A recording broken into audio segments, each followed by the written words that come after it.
All right, another little show and tell here. This is Rubber Stamper's World Magazine. It was a magazine that was published. I completely forgot about this, but I read inside, and it's published by Wildlife Enterprises. Okay, they had a lot of different wildlife imagery. I remember back in the day, and I remember thinking that their stamps would go really well with my kind of scenic imagery, to create backgrounds for their different images. And if I'm not mistaken, I think I used to see them at the different shows. I'm not sure.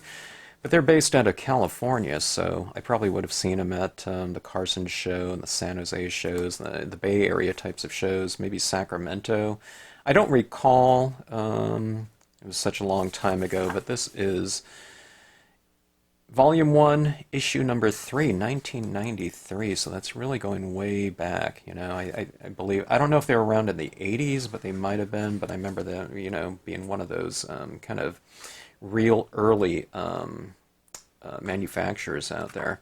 But anyways, I thought this was really cool. This is like an embossed, glitter embossed color. Now, they would have had to do this,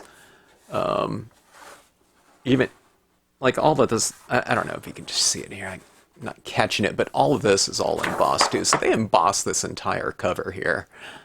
And I don't know. I think that's really cool. The nice thing about rubber stamping is it's kind of a cottage industry. So I just like the fact that, people are making things. The rubber stamps were made by hand. This little publication here, just these little touches like that using the latest, embossing was like the latest tech at the time on there. But we'll flip through here really fast. I have some other magazines to show you as well. Stamp Ink right here in Santa Maria. That's real close to my hometown of Lompoc, California, where I grew up. But I taught there a couple times, but I was always happy that there was an actual stamp store near my hometown, and I taught there once or twice, I think, and the owner actually called the Santa Maria Times, and they did an article on me going and teaching there, so it was kind of cool. Yeah, Wildlife Enterprises, you can see their designs like that, and of course those would go really well with Stampscapes, of course. I don't know. When Wildlife Enterprises, if they're still around, I apologize, but I just don't recall seeing them around for a while. But I don't know if anyone picked up their line. If they did, but look at this little thing, little cartoon someone did. My wife's not really into rubber stamps; it's just a passing fad, and she's kind of sitting there with I don't know, boxes of stamps. It says letters, there's a box of just gargoyles, miscellaneous oddball stamps, embossing extras, something inks, water. Oh, there's waterproof inks at the time, I guess. Stamp World paper, catalogs, tape. There weren't a lot of accessories back in the day. Article on Alex Stamping, long time. Stamp companies to see them at all the different shows. Look at this, is a trick-or-treat bag right here. So you're stamping on fabrics at the time. I don't know what kind of inks they might have been using for that at the time. Maybe there was some kind of crafting ink. But use fabric ink marker. Oh, and trace over. So maybe they were just kind of drawing it on there. I don't know. Little projects like that. I see some, there's couple different ads on these pages like so. June Wessel, I seem to recall her name. Looks like she's talking about her artwork here. Shirley J. Shirley, I think that was the was that I was gonna say, I thought Shirley J was the store in Tustin who also created this kind of wholesale rubber stamp show where they would just put on shows with manufacturers just for the retailers in the industry. I could be mistaken though. I remember, I seem to recall their last name was J. But what do we have here? Pell Fleming. She's talking about quilt stamps, fabric inks, the rubber spatula, using baby wipes, I don't know what we're doing here. Yeah, stamping on fabrics. Okay, there was some kind of like specific fabric ink here. Oh, like maybe like quilt stamping. Okay. All right. People were doing all kinds of things like that at the time. Well, not a lot, but I don't know. You saw these different types of usage of stamps back then.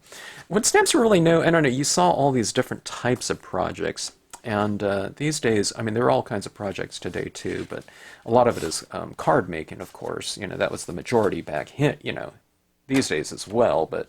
I don't know, you saw all kinds of things being branching out. Hot potatoes, you know, they were stamping on walls for decorative wall stamping, fabrics. I remember Magenta, the company Magenta had a rubber stamp fashion, like runway show, I seem to recall. I think it was in a magazine or something like that. There's some different images by Wildlife Enterprises. And going on, oh, further, that little bag there. Heat guns, brand new, you know, to the industry around that time in general. This one's an Ingento?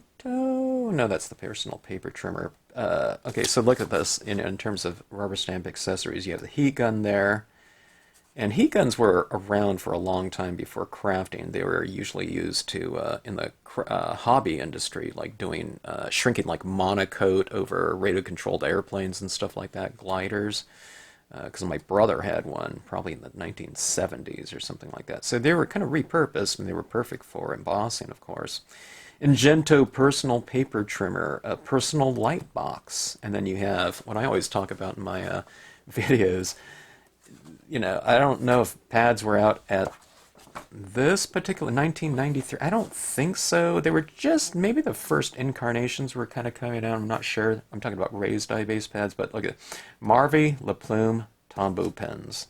You know, and these three accessories. I mean, that might have been it. You know, besides like paper packs or something like that. And you had glossy and matte. You know, that people were using. There weren't metallic papers and the handmade. Well, I don't know. There might have been handmade papers, but we weren't using them in like the paper arts, you know, stamping industry so much, as far as I can remember.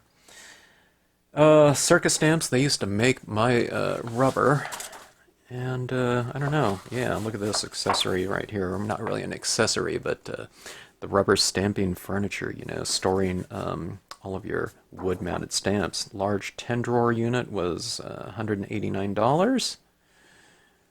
5-drawer unit was 110. My mom has 2 of these, and I don't know how many of you out there have stamp cabinets and what do you call it, attaché, or I forgot what those were called. But yeah, a lot of people might have these. They're real similar to like flat file cabinets, and I always wanted to get like an old flat file cabinet. If I bought it new, it'd be really expensive, but those flat file cabinets were really perfect for your wood-mounted rubber stamps. But, you know, kind of pricey. They're metal and very, kind of a real particular type of product out there, usually for like, I don't know, architects and things like that, artists, whatever. Okay, the Art Stamp Journal. This is the premiere issue, July, August 1996. Okay.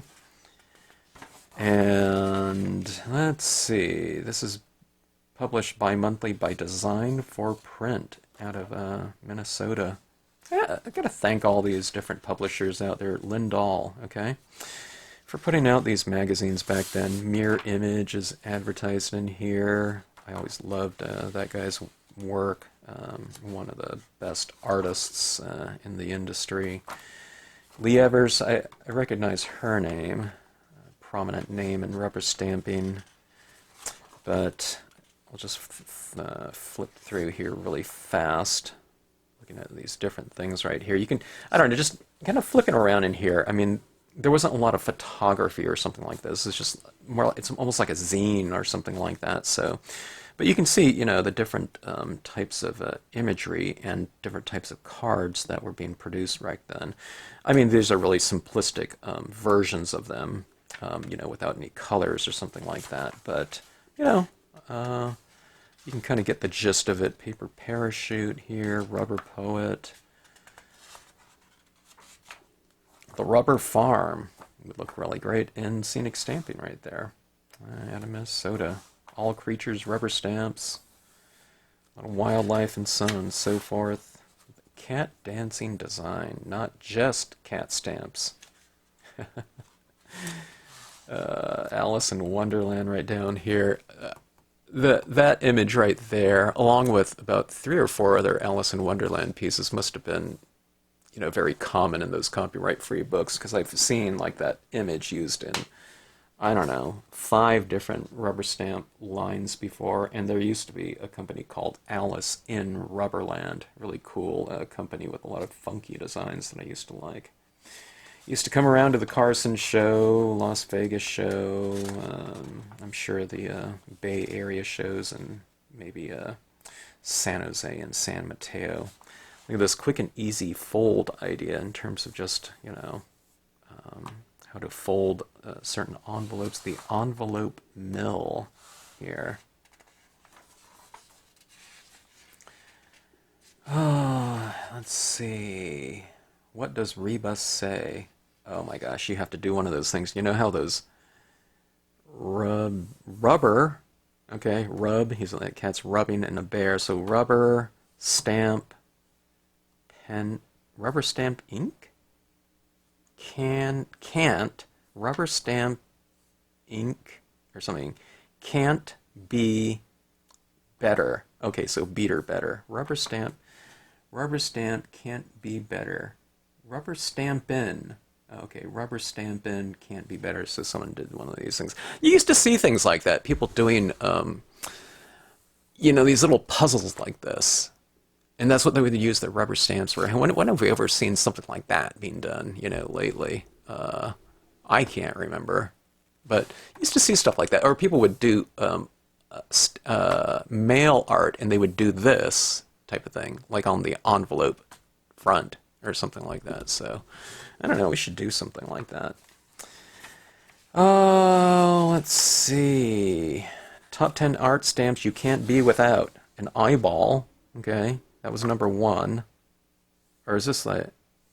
Maybe this was like a survey they did. So, grass, okay. Cloud, check, in terms of Stampscapes. A cat.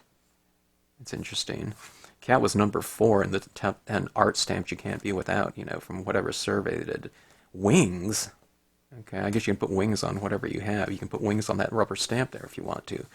Your name, okay, so your name stamp. Return address, a pointing hand, a word balloon, and stamp of a stamp. Okay, how many of you have these top 10 art stamps you can't be without? I'd be curious to know what it is now. The history of rubber stamp art stamps. I'm not going to read that. Oh, the Kaleidocolor rainbow pad, Oh, look at this right here. Okay, so you know how big like Copic markers are and just alcohol markers in general? This company right here, Studio 2, had, as far as I know, I didn't know any other companies that had alcohol-based, non-toxic pens back in the day. I got my set in 86 or 87 or something like that, so about 9 or 10 years before that. And I still have my pens. They're kind of dry though. I could probably add some alcohol to them, but double tipped Studio 2, and these were really fantastic because they came in different values. So you'd have a certain line of colors, but then you can get them in 60% values, 40%, 20%. Mine might even be 10% or something like that. So I have a whole set of those, or 2 sets in different values of those colors, and those are really fantastic. So I don't know, they were before their time. I got to think that if they were around for another 10 years after they closed, I think they would have made it big, because a lot of people started using alcohol markers because they didn't smear your dye-based ink impressions. But everyone was pretty well used to using Marvy brush markers back in the day. Studio 2, you started seeing them being carried and sold at different conventions, but it didn't permeate the industry like Copic markers did at that time. So they would have been great, you know. Yeah, great product. I always loved them and their products.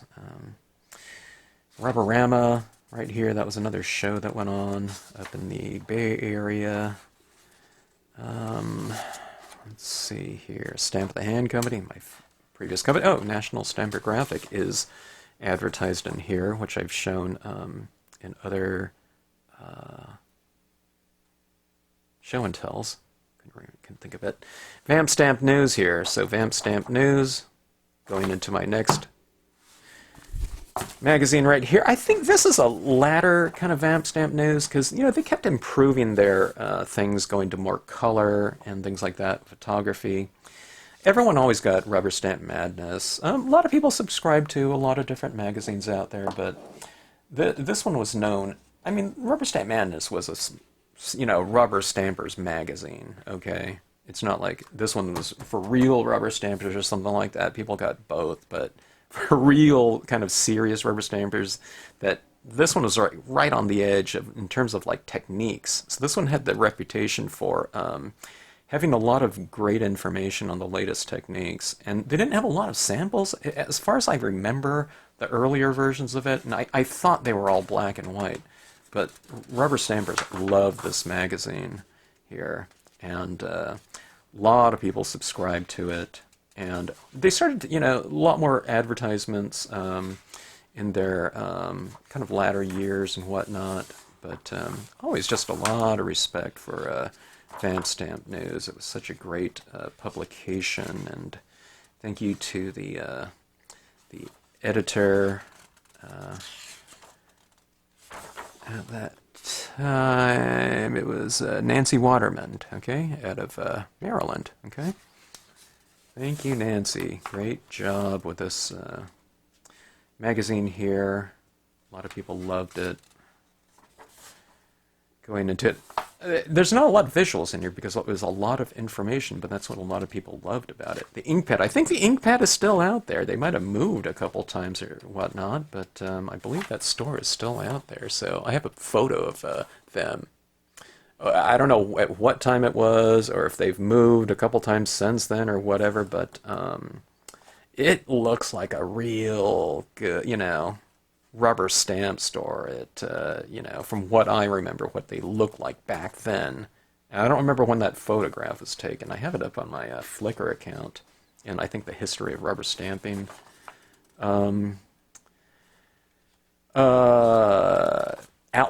Album, couldn't think of it. Page Sage, they used to make rubber stamping kind of technique and company DVDs, and I just wrote back to her on a Facebook post. Really awesome product and real niche in the stamping industry at the time. But yeah, that ink pad, it's really cool. Mostly Animals. That was one of my favorite companies in terms of their product quality. Their mounts were like this big 1-inch wooden mount. So talk about these days how people don't use kind of wood mounts in general, you know, as much anymore. A lot of you still do, but these ones were these big 1-inch ones, beautiful beveled mount, real heavy, and there was this sticker that was placed on top of the wood mount. But when they did it is they would have this other sticker completely wrapping around, sealing down that first one on there. And she had a lot of cool designs. There were a lot of like cute animal types, and she came from the dental, it wasn't dental supply, it was like dental accessory industry, where I think she used to do like notepads and stuff like for dentist offices. So maybe there would be something cute drawing of some teeth or something like that. So you know, dentists could write, you know, like an appointment reminder or something like that on a dentist themed little, you know, note card or something like that. But she came from that into the stamping industry. But I don't know, they were around 1 minute, and then, gosh, the next minute they were just gone. But really cool company. Repeat Impressions, Stamp Emporium, catalog reviews here, so just a lot of different information here. Stamp Z, I remember them. Really cool types of designs with Zana Clark. Vamp Stamp New. Look at now. Let's see this right here. See how? I mean, people love this magazine. So Vamp Stamp News sold at these great stores throughout the U.S. I wouldn't be surprised if they shipped it out to Canada too, but I mean, that's a lot of stores right there. And this was, this was 2000, but I can't remember when they were around, kind of early on. But word travels fast in this industry. Everyone's connected. Everyone's sharing stuff. There's pen pals, and when you stamp something out, you're sending it to other people. So even this wasn't pre-internet. Internet was going on by then, like 1996, 95 or something like that with AOL and Prodigy. Oh, this is one of my favorite clients right here. It's Creations Unlimited. That was out in Mililani, Hawaii. I taught at their store. Trying 2 or 3 times. Nerys was the owner there. She created a really great stamping community out there in Hawaii. And it was always just such a pleasure to go out and teach at her store. I don't know, it was great. It was great and some fun times out there. Really super talented stampers out there too. Interior spread with the color photography printout. Coronado Art at Coronado Island Designs. Okay, those horses were always really one of the. You'd see these horses all the time, but Sandra something, I can't remember the name of the artist, but did some really great wildlife drawings, wild imagery, horses, wild horses, wolves, lions and stuff. A lot of people want those stamps still, so they were kind of sought after on eBay when Coronado Island wasn't around any longer. But Judykins Diamond Glaze. But here, this is the type of stuff here. See, so this is going into a lot of these different techniques right here. Kind of bare bones in terms of the presentation, but just really well designed and pertinent, information. A lot of people would, look to this magazine right here for these kind of step-by-step types of processes. So, yeah, people loved it. All right, so anyway, gosh, look at this, just this gigantic. These days I need practically a magnifying glass right here in terms of stamp sources on here. But, yeah, it looks like. Okay, they even have Stampscapes on here. So just Stampscape, Vamp Stamp News, Stampers Web List, okay? Just a list of all the different websites out there at the time. Not all of them, but the ones they knew, so I don't know. Thank you for doing that. But boy, there's a lot. Okay, let's see. Rubber Stamp Expo Las Vegas, went out to that a couple times and checked it out. I don't think I never was a vendor there, but we'd go out there sometimes and just to walk around the show and enjoy trip to Las Vegas and whatnot. Freezer Wrap masks a masking alternative. Freezer Wrap in basic masking. Okay, I'm not going to read through this whole thing, but interesting type of technique. Does anyone remember all these different techniques, and have you used any of these types of things? Stamping with solids. Okay, now this is one of the things I'm talking about these days. A lot of people are used to stamping kind of more outline styles of designs, okay? You stamp it out and then you color it in, but there was a lot of different types of, solid imagery, so this is talking about how to utilize those.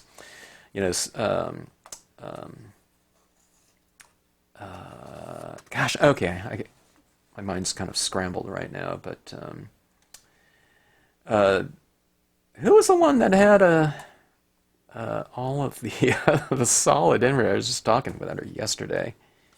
My mind's scrambled these days. So many things to think about these days. But yeah, the one I was just talking about that uses all the the pens like that on our work. But coloring the images and getting all the different colors going on the image and then stamping it out and having all the varied colors within the impressions themselves. It was something I was just talking about with this piece that I just did last night and adding in that black and green into it, okay?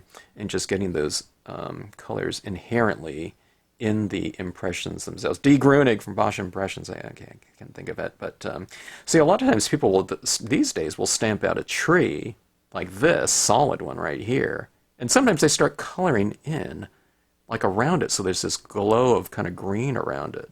Because they're not thinking about just coloring the stamp itself and making that impression. So, they were talking about it. Here it is right here. They were talking about it right here in this magazine. So it's just kind of interesting that I was just talking about it in my scene last night. All right. This is a little background piece of paper in here. This is kind of interesting. It's called ragging. Is that for this right here? I guess so. But this isn't cool. Isn't this cool? They, put this little piece in here for you, maybe to utilize or something like that for the different technique. So, reader survey, you can fill, your survey out and send it in. Maybe they, I don't know, they would have to, kind of amass all of their responses and whatnot. Rubber stamping marketplace, different things like this, back issues. Oh my gosh! So if you want a back issue on anything, look at this. This is, oh my gosh, that is so tiny. But you pull out a magnifying glass, and like I was saying, people used to get this type of thing for techniques, because it was a fantastic resources for techniques. There wasn't. The internet was out there, but you didn't have YouTube, in year 2000, and people didn't have memory cards to, digital memory cards and whatnot to record, these different techniques and to upload it. Can you imagine uploading back then? It would have taken forever. But so you can look at these different the content from each one of these things, and they have a little checkbox here so you can check them off and you can order these back issues from them. So this was like your technique resource back then, and Vamp Stamp News really served that purpose back in the day. So again, thank you Vamp Stamp News, and thanks to all the different publishers for all these different magazines. There's more than this too, and of course there was Rubber Stamp Madness, but I've done videos just on them alone before. But I don't know, it's kind of fun going back in here and looking at these different magazines like this. I forgot about a couple of these ones. I didn't forget about Vamp Stamp News, but I don't know, really cool stuff. And there was all kinds of zines and things like that too. They were just they were just people that would make a zine, for their rubber stamp whatever, and then they would have, their subscribers for that, so they might be doing like 30 issues of something, for example, or something like that. And a lot of that stuff I never even saw, but I heard about. So anyways, thanks for watching. Did you get, did anyone subscribe to any of these or get them? Put it down in the comment section and tell us about it. And what did you use it for? And, what did you like about those magazines in particular? All right. Thanks again. Thanks again for tuning into the channel. Okay, one more thing. This is what I just found. When I was putting back my Vamp Stamp News, I found an older edition right here. August 1996. But look at this. I just flipped through this really fast. I'm not going to go through the whole magazine here, but look at this. Scene from Stamp Fest. Okay? And I looked at this guy, and then I look right here, and that's me. So, I don't know if you can see that right there. That's me in 1996. I don't recall. I might have seen this before. I'm not sure. Stamps happen. Kevin shows how he builds a Stampscapes scene. Okay, Rubber Stamps of America booth. Roy Stevens shows how to create a card with encaustic wax paint right there. So anyways, look at this. See the Vamp Stamp? No, she kept kind of, upgrading the book and whatnot, to include more color. So it's just really awesome. I really have a lot of respect for publishers and whatnot, and making doing their thing basically. But this was a full-time type of thing. There's a lot of work in this magazine right here. And again, real niche industry, of course, but stuff like that was kind of the Bible to people back when, before the internet got, kind of revved up and moving at full steam. It was these types of things right here. I still like to have things like in my hand too. It's kind of nice having that kinesthetic connection to the pieces. But anyways, little addition there to the video.